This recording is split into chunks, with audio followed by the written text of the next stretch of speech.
5 hari berlalu, tapi mengapa belum ada penetapan tersangka penembak 3 polisi? Kita tanyakan ke Komisioner Kompolnas Hoirul Anam yang beberapa hari kemarin berada di Lampung mengawasi jalannya penyelidikan kasus penembakan polisi. Pak Anam, selamat petang. Selamat petang Mbak Cindy, apa kabar? Baik, Alhamdulillah. Pak Anam, dua anggota TNI sudah menyerahkan diri, sudah mengaku. Senpi sudah ditemukan, saksi sudah diperiksa. Tapi apa yang menjadi kendala sampai belum ada tersangka penembakan sampai hari ini? Yang pertama, kasus ini sebenarnya sederhana kok, ya. Saksinya ada, buktinya ada, alat yang dipakai untuk membunuh juga ada, ya. Rekam jejak digital juga ada. Saya nggak tahu apa yang menjadi kendala, ya. Yang saya tahu malah ini dialihkan isu penembakan, jadi dialihkan isu soal peredaran duit. Nah, itu yang menurut saya itu hambatan. Ayolah kita fokus pada penembakan ini. Nah, kalau ada soal duit dan lain sebagainya, seperti komitmen dari Pak Kapolda yang kemarin juga bertemu dengan kami, akan ditindak tegas kok, gitu loh. Dan kalau ada orang yang punya informasi itu enggan datang ke polisi, datang ke Kompolnas, akan kami bantu. Akan kami pastikan polisi juga bekerja secara profesional untuk itu. Tapi jadi Pak jangan Anam, dialihkan lah. Jadi tapi begini, kalau soal tadi ada dugaan juga soal aliran dana dan lain-lain, tapi itu apakah bisa diselidiki bersamaan sebenarnya atau ya memang harus penembakannya dulu? Enggak, ini upaya misleading saya kira ya dari pelaku penembak ini untuk mengulur-ngulur waktu gitu. Yang kami tahu, yang sekarang sedang kami dalami, di saat ini tim saya sedang bekerja untuk dalami itu. Ya, jadi upaya untuk korban ini Kapolsek ini untuk mengingatkan Peltu Lubis ya untuk menghentikan upaya sabung ayam ini sudah lama, bolak-balik diingetin sudah lama. Nah, ketika diingetin gitu ya, mereka berusaha untuk nyogok dan tegas katanya ditolak. Awalnya kami nggak percaya, masa ditolak, tapi ketika dicek misalnya rumahnya sangat sederhana, begitu berbeda jauh dengan rumah-rumah yang ada di beberapa titik di lokasi situ yang ternyata masih berhubungan dengan dua oknum ini gitu.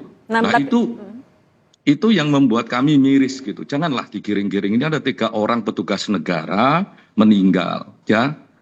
Nah, tapi dari beberapa hari di Lampung ini temuan dari Kompolnas artinya apa aja Pak Anam? Artinya kasus ini mudah ya kan. Banyak saksi yang melihat bahwa 2 orang itu ada di tempat. Bahkan sebelumnya sudah berkoar-koar mengundang semua orang untuk datang di acara seperti itu. Dan peristiwa perjudian dan sabung ayam ini tidak hanya tanggal 17, sebelumnya juga ada. Dan upaya dari Polsek untuk meminta supaya itu tidak diselenggarakan, dibubarkan jauh-jauh hari. Jadi jangan di-framing juga. Ini yang paling penting di-framing, karena ini mau lebaran macam-macam, peningkatan setoran nggak ada. Wong ini sudah 3 bulan yang lalu juga diminta, 4 bulan yang lalu juga minta supaya bubar, tidak menyelenggarakan lagi. Nah, tekanan dari masyarakat juga gede. Makanya ketika ini diumumkan terbuka, ya kan, masyarakat juga minta supaya polisi menindak tegas. Yang turun bukan Polsek, tapi yang turun Polres bersama-sama Polsek. Nah, Pak Anam, itu. Kalau Anda tadi meyakini sebenarnya ini adalah upaya misleading, tapi kan dilakukan investigasi gabungan juga, joint investigation. Apakah artinya ini akan bisa efektif juga untuk membuka kasusnya? Enggak, yang sederhana ini joint investigation atau informasi sepihak, gitu loh. Masalahnya begini, kalau itu dari pengakuan 2 pelaku itu, apakah disampaikan kepada tim joint ini, ada polisi, ada TNI, ataukah cuma sendirian kepada teman-teman POM? Nah, itu kan enggak fair. Kalau kayak begitu kan namanya bukan joint team. Kalau joint team ya bersama-sama. Satu. Yang kedua ya diukur, diuji.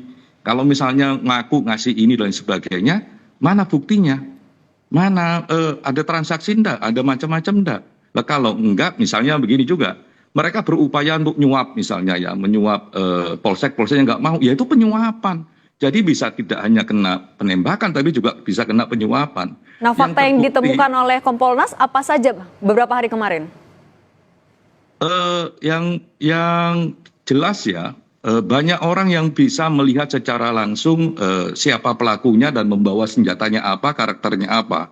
Karena ternyata ya momen itu bukan gelap, bukan petang, tapi masih terang benderang walaupun jam 5 sore. karena kami punya videonya. Terang beneran, jadi kita melihat 10 jarak 10 meter juga iya.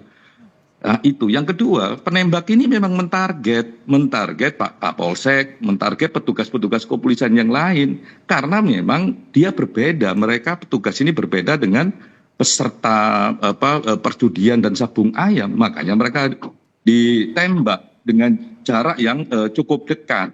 Karena mereka ini sedang menghalau, petugas-petugas ini sedang menghalau orang yang keluar. Menghalau petugas-petugas menghalau mereka yang berjudi ini mau kabur dan sebagainya. Nah, ketika mereka jaraknya jauh ditembak. Lah yang paling penting begini. Kami juga temukan dan meyakini bahwa senjatanya adalah senjata pabrikan, bukan rakitan. Yang selama ini beredar kan kesannya kan senjata rakitan, enggak. Senjatanya adalah senjata pabrikan. FOM ini, kenapa kami meyakini ini? Sederhana, ada proyektil peluru yang ada dalam tubuhnya Pak Kapolsek itu memiliki sidik jari balistik, sehingga dalam dunia balistik nggak ada perdebatan, ya itu adalah keluar dari senjata pabrikan, nggak mungkin senjata rakitan. Jadi ayo kita fokus pada penegakan ini, dan tantangannya nih joint team ini, masa sudah hampir 1 minggu belum ada tersangka, faktanya jelas, gitu loh, unsurnya jelas, peristiwanya jelas, saksinya jelas, apa masalahnya? Ayo kita kembali fokus lagi ke soal ini. Jangan sampai kredibilitas penegakan hukum ini ya hanya untuk menetapkan tersangka aja sanksikan sama banyak orang. Dan ayolah kita bekerja secara ilmiah. Dan jadi transparansi itu juga yang jadi catatan. Pak Anam, terima kasih banyak sudah berbagi di Kompas Petang. Komisioner Kompolnas, terima kasih, sehat selalu.